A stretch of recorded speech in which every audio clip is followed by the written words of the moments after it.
Labas. Čia pagal skelbimuką skambinu. Taip. Čia dėl tokių kalakutų, matau, įdėtas skelbimas čia visokie. Kalakutas tai vienas tik tai. O ten nėra pas jį ten kitų? Ta prasme, šeimos ten...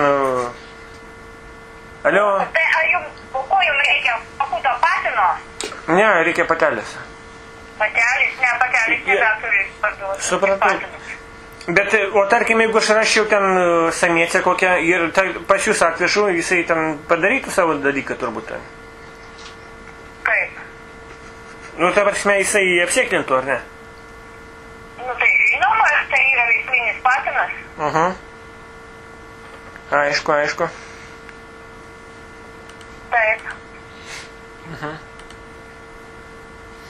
O tai jūs norit pirkti, ar tik tai ką jūs norit? O kokie gražus pas jūs čia šitie viščiukai žiūriu? Taip. Plunksnuoti tokie, uodegos nėra net. Kokie? Tai jūs ką ten uodegą išpešiojat ten šitiem viščiukam? Kokiem viščiukam? Nu, čia tokie dideli. Broileriai. Broileriai? Nu. Broilerių nėra. O kokie? Matot broilerius. Nu, tokie baltas. Bramai ten yra. Bramai? Taip. O. Pirmą kartą aš matau. Na, jo, bramai, kaip. Bramai ten yra, ten yra viščiukai, jau beveik savo. Oi, kokios gražios žąsys pas jūs. Eina savo.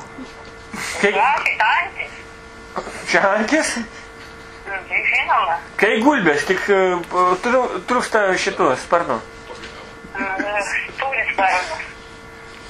Turi, bet neskraido. Jeigu nori, gali skraidyti. Super, vienu žodžiu. Aš manau, jūs labai laiminga ūkininkė esat, vienu žodžiu. Kodėl? Aš Nes- ne ūkininkė. Ne, jūs ūkininkė, nes ne kiekvienas žmogus sugeba laikyti tokį, nu, ta prasme, tokį flora fauną. Ten paukščiai, flora. Nu, Wow.